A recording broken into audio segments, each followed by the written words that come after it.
পশ্চিম বাংলার ক্ষীরগ্রামে শক্তিপীঠ ক্ষীরগ্রাম অবস্থিত, যেখানে মায়ের যোগাধ্যা রূপ পূজিত হয়ে থাকে।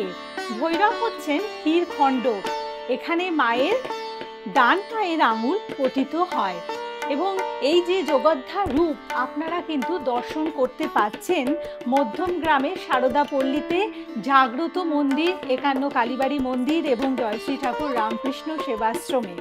এই মন্দিরের প্রতিষ্ঠাতা হচ্ছেন জ্যোতিষ অধ্যাপক জয়দেব শাস্ত্রী এবং এই মন্দির হচ্ছে তার স্বপ্নে পাওয়া বিশেষ জাগ্রত মন্দির। মন্দির খোলা থাকছে প্রতিদিন সকাল 10টা থেকে দুপুর 2টো অবধি আর বিকেল 5টা থেকে 8টা অবধি। তাছাড়াও আপনারা প্রতি বৃহস্পতিবার এবং শনিবার করে সকাল 10টা থেকে 2টোর মধ্যে পাচ্ছেন বিশেষ দৈব প্রতিকার, যা স্বয়ং জ্যোতিষ অধ্যাপক জয়দেব শাস্ত্রী আপনাদের হাতে তুলে দিচ্ছেন সম্পূর্ণ বিনামূল্যে উপহার স্বরূপ।